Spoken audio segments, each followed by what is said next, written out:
And आप में से स्टैंड अप कॉमेडी लाइव पहली बार कौन देख रहा है? ओके, आप लोग देख रहे हैं, तो आप लोग अपने करियर पर ध्यान दीजिए।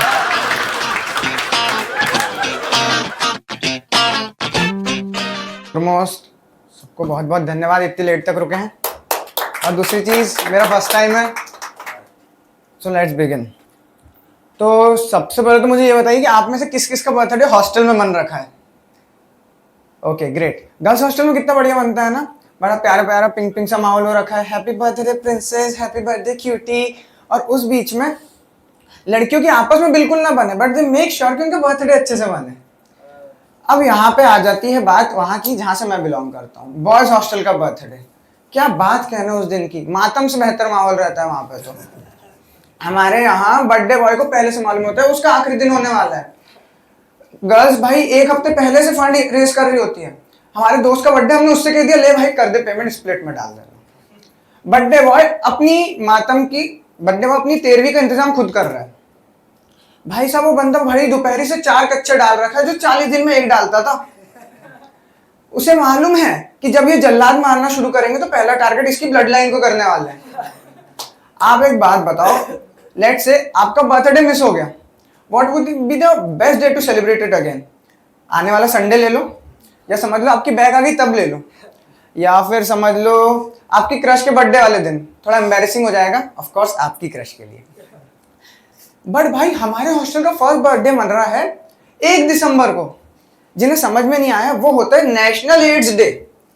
आप देखिए नींव कहां से रखी जा रही है, श्री साईधाम बॉयज हॉस्टल का फर्स्ट बर्थडे मन रहा है नेशनल एड्स डे पे। आज से 3 साल बाद अगर याद किया जाएगा तो लोग क्या बोलेंगे, पापा का बर्थडे एड्स डे को आया था। ब्लड लाइन ही एड्स पे कुर्बान कर दी। मुझे आज भी वो दिन याद है, मैं इधर खड़ा था, इधर से एक 150 किलो का रायनो आके 50 किलो को लात मारा। वो बंदे को आधी एड्स उसी दिन हो गई थी, बर्थडे बॉय को। हम देख रहे हैं कि कुत्ते समान मारा है उसे, लेजिट। मतलब हमारा एक जरा हमारा ऑनलाइन बैच था फर्स्ट ईयर का, उन्होंने 1 साल जो खुन्नस भर रखी थी ना वो 1 दिसंबर को उतरी। अगर वो बंदा 20 मिनट और बैठता ना उसको पूरी तरीके से एड्स हो जाता, मतलब आधा हो गया था। नाउ हम जब हॉस्टल जाते हैं तो हर कोई क्या सोचता है कि हम ऐसे दोस्त बनाएंगे वैसे दोस्त बनाएंगे। मैंने जेई दिया था और कितना ही होशियार था, अब आपको खड़े होकर चुटकुल्ले सुना रहा हूँ। तो हमने सोचा था भाई ऐसा बैच कर लेंगे, ऐसा कर लेंगे, ऐसा ग्रुप बना लेंगे। नाउ हमने देखा था कि भाई आईआईटी से 1 करोड़ की प्लेसमेंट लगी थी, तो 4 साल है मेहनत करके 90 लाख तक की तो ले लेंगे। अब यहाँ 300 रुपये में चुटकुले सुना रहा हूँ। अब हिट ये है कि बॉयज हॉस्टल में ग्रुप कैसे बनते मालूम है आपको? इमेजिन करो आपने नाली में हाथ डाले, 4 कीड़े चिपक गए। मैं मेरी मैस में चला गया, 4 कीड़े चिपक गए। अब ये 4 कीड़े मिलके अपना एक इकोसिस्टम बना रहे हैं। मेरे ग्रुप की वर्सेटिलिटी आपको आगे बताता हूँ। पहले मुझे ये बताओ, आप में से अपना और पिताजी का नाम इंग्लिश में कौन कौन लिख लेता है? शाबाश। ये सवाल मैंने इसलिए पूछा क्योंकि यहीं से मेरे अंदर की इंसानियत का डाउनफॉल चालू हुआ था। मेरे इस कॉलेज में एडमिशन के टाइम पे मैंने कोरे कागज में मेरा नाम, बाजू में मेरी जननी के बंदे का नाम और उसके बाजू में उनका नंबर लिख बैठा। अब अगली मेरी आंख खुलती है सरकारी शौचालय में, मैं होश संभालता हूं तो मैं देख रहा हूं इधर 2 कच्छों का प्री वेडिंग शूट चल रहा है। भाई इधर नजर पड़ता है तो 4 भालू लिखते पड़े हैं। मैंने थोड़ा होश संभाला अपना तो देख रहा हूं कि इधर सब आधे नंगे क्यों घूम रहे हैं। थोड़ा बाहर जाके देखा तो समझ में आया कि भाई ये तो मेरा बॉयज हॉस्टल है। अब इस घुसल खाने में मेरे को अपने 4 साल गुजारने हैं। अब मुझे ये हिट हो रहा है कि लोग ये क्यों बोलते हैं कि बॉयज हॉस्टल में जानवर रहते हैं जो कि बोल सकते हैं, क्योंकि अब मैं इन जानवरों की बोली सुन रहा हूँ। ये जो मेरे बाजू में आधे नंगे भालू खड़े हैं ना, ये मानसिकता से पूरे नंगे हो रखे हैं। इन्हें लड़के पसंद आ रहे हैं जिनकी छाती पे बाल नहीं है। अब यहां से हमारे ग्रुप की वर्सेटिलिटी समझो। हम सारे नए नए बालक आए हुए घर से। हमारे ग्रुप इतना बेहतरीन हो रखा कि सबसे पहला लड़का एकदम बंदी मटेरियल लौंडा, वाइफ मटेरियल एकदम। ये बंदा रोज सुबह टाइम से उठ रहा है, रोज मुंह धो रहा है, रोज ये कपड़े धो रहा है। ये कपड़े वहां धो रहा है जहां की आधी जनता का मुंह 6 महीने पहले धुला था। उनमें से कईयों के दांत तो तब घसे थे जब कसोल में कसूरी मेथी रगड़ा गई थी दांत पे। अब हिट ये है यहाँ पे कि अब हमारी जिम्मेदारी है कि हमें इसे बचा के रखना है बाकियों से। क्यों? क्योंकि जो हमारे सीनियर हो रखे हैं भालू, ये कुछ भी सॉफ्ट चीज देख के मार ले। अब दूसरा बंदा, ये हमसे 2 साल सीनियर, ठीक है, ये 2 साल सीनियर बस नाम का था, उम्र में तो हमसे 12 साल सीनियर हो रखा था। इसे अब लड़कियां नहीं पसंद आ रही, इसे पसंद आ रही है उनकी माएँ।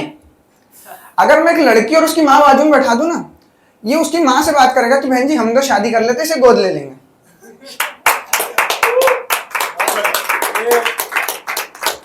अब तीसरा बंदा हम में एक ऐसा आशिक हो रखा है जिसकी बंदी है, ऐसा सिर्फ उसको पता है। 4th ईयर तक हमको पता चला कि इसको सिर्फ ऐसा लगता है, उसकी बंदी का हम 4 साल में एक सबूत नहीं इकट्ठा कर पाए। ये बंदा दिन भर उससे बातों पे लगा हुआ है। कभी कभी तो हमें शुरुआत में ये लगा था कि हम 4 में से तो कोई इसका बंदी नहीं हो रखा है कि 4th ईयर में उसे बताया जा रहा है। पर अब एक बंदा हम में से ऐसा जो गलती से इस जनरेशन में पैदा हुआ, हम उसे ताऊजी कहा करते थे, क्योंकि वो बंदा सच में ताऊ था। वो बंदे के आसपास लड़की आना दूर की बात है, वो लड़की के आसपास चल जाए तो हम दूर कर देते थे। भाई साहब, वो बंदे ने मेरी इंग्लिश टीचर से पूछ लिया था why you are out of kitchen, और वो बंदी भी पल्लू ढूंढने लग गई थी। वो बात अलग है, उनने वन पीस पहन रखा था, हॉट हो रखी, बढ़िया लग रही थी मैम। अब भाई एक ऐसा आशिक जो पहले से टारगेट बना के आया है कि उसे बस भाई लड़कियां पटानी है, 4 साल में 40 का टारगेट हिट करना है। ये बंदा भाई हर लड़की को फ्रेंड रिक्वेस्ट भेज रहा है। एक लड़के ने एमा वॉटसन डाल रखी थी अपनी डीपी में, उसने एमा वॉटसन को भेज दी, बल्कि वो लौंडा था, उसे मालूम है उसके बाजू में बैठा है वो। लड़की होनी चाहिए कैसी भी, ठीक है। ये भैया इनने अपने दिमाग में विदाई तक का प्लान सेट कर रखा है, बस फॉलो रिक्वेस्ट एक्सेप्ट होने की देर है, उसके आगे का भी प्लान है। अब हम में से कोई आ रखे गांव के बालक, इन्हें नहीं मालूम कि स्नैपचैट क्या होता है। किसी ने बहका दिया कि इस पे लड़कियां फोटो भेजती हैं। भाई अब लकीली अनलकीली उस दिन एक लड़की की आ गई स्नैप, उसमें उसकी मम्मी और वो थी, प्यारी सी लग रही थी। इसने सोचा डाउनलोड कर लूं, क्या पता कब काम आ जाए। अब इनसे डाउनलोड नहीं हो रही, इनने ले लिया स्क्रीनशॉट। ये भैया ने एक अननोन लड़की के स्नैप का स्क्रीनशॉट ले लिया जिससे आज सुबह सिर्फ हाय हुई है। इन्हें लग रहा है कि क्या ही पता चलेगा, उधर से उसका फोन आ गया। भाई एक नए लड़के पे एक लड़की का फोन कॉल आया, 4 साल सीनियर काप उठा। बॉयज हॉस्टल में किसी का फोन बजा लड़की की रिंगटोन से, उसने फोन उठाया, उसे लग रहा है भाई रिश्ते के लिए हाँ बोलने वाली है। फोन उठाया, उसने बोली भाई मेरी क्या बोलते स्नैप क्यों से स्क्रीनशॉट क्यों लिया। भाई उधर से उड़ती हुई आवाज आती, तेरी मम्मी पसंद आ गई थी। अब जैसा आपको बताया कम्युनिकेशन स्किल्स, बॉयज हॉस्टल में इसके तो क्या ही कहना है, जब तक बेइज्जती सामने वाले की हो रही हो तब तक आप सही हो। और गलती से ग्रुप में कोई कोई एवरेज हाइट का आदमी फंस जाए, फिर तो सब उसके बाप बने फिर रहे हैं। और बाप सभी को तब तक बनना जब तक उनकी बंदी प्रेग्नेंट ना हो जाए। अब यहां से आपको ये बता दिया दोस्तों। हाँ, हम में से एक दोस्त था कुल्लू, आप सब जानते होंगे, मैं भी भोपाल के हाईवे वाली इंजीनियरिंग कॉलेज से ही आ रहा हूँ, ठीक है। तो हम में से एक दोस्त था कुल्लू। कुल्लू की मम्मी सिंगल थी, सॉरी कुल्लू की सिंगल मम्मी नहीं, कुल्लू की मम्मी डिवोर्स थी। नहीं, ये हंसने की बात नहीं है। हाँ ओके, कुल्लू की मम्मी डिवोर्स थी और कुल्लू की सिंगल मदर्स के प्रति सिंपैथी भी अलग होती थी। कई बार रात को 2-3 बजे उसके रूम पे गया तो एक नोटिफिकेशन सदा पड़ा रहता था, single mothers waiting for you ईगरली 2 kilometres away. पता नहीं क्या देखा करता था, बट जो भी हो। और बच्चे भी नीचे एकदम गलीच, गंदे गंदे टॉपिक्स पे बात चलती है इनकी। तो अब गंदे तो क्या ही बताओ आपको, एक कम गंदा बताता हूँ। एक बार टॉपिक ऑफ डिस्कशन है दहेज, और आप देखो कौन दहेज पे डिस्कस कर रहा है। एक मैरिज मटेरियल लड़का जो किसी भी मोमेंट प्रेग्नेंट होने को तैयार है, जब उसकी बंदी बोल दे हमारा लौंडा प्रेग्नेंट होने को तैयार। एक 4.5 फुट का बौना जो खुद दहेज में आ रखा था उसकी मम्मी के साथ। एक भाई 2 जनरेशन पुराना ताऊ जिसको दहेज ना मिले अपनी दादी पीट दे।